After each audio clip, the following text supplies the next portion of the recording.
You are listening to A Matter of Choice by Janet Pointon. Copyright 2020 by Janet Pointon. This book is read by Rob Holding.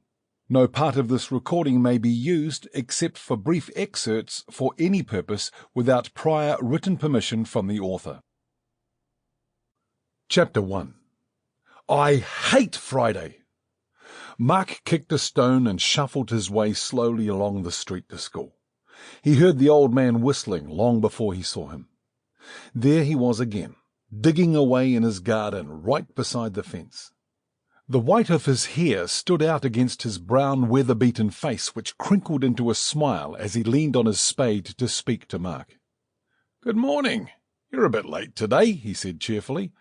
"Looking forward to the weekend?" "Sort of," Mark mumbled, hating to lie, and then, to change the subject, "What are you digging?" "Just replanting some bulbs," the old man said, putting his foot on the spade to carry on his task. The day, as usual, had passed slowly for Mark. He always spent both the morning break and lunchtime in the library, trying not to let his classmates know how desperately lonely he felt. Talking was not allowed in the library, so he considered himself safe. 6 weeks earlier, Mark had moved to the city to live with his aunt and uncle while his parents sold their farm. His father could no longer sell the wool from the sheep for enough money to stay living on the farm, so Mark was sent ahead to begin the year in this new school. However, Mark, used to being homeschooled from 5 years old and now thrust into this new aggressive city atmosphere, cringed with having so many people around. He tried telling his parents he wasn't happy living in the city with his aunt and uncle, but they didn't seem to understand.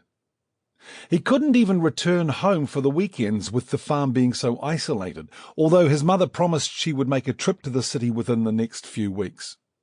At first, Mark's aunt and uncle were fun to live with. Breakfast at McDonald's before school was such a novelty, although even this was beginning to bore him. Today he walked home slowly and glanced at the old man's garden, full of a great variety of flowers. Weekends in the city passed in a dismal blur for Mark. He rode his bike to the nearby library and then home to an empty house. His aunt and uncle had important positions in their firms and seemed to spend most of their waking life working. He supposed this was the same for his parents, especially his father, but somehow in the country with all the grass and fields, Mark didn't feel so trapped. He knew now why people called the city a concrete jungle, and he yearned to be able to play with his brothers and sisters. "You have to grow up sometime," his parents had told him kindly. "We'll be with you before long, just as soon as we have a buyer for—" Sample complete. Ready to continue?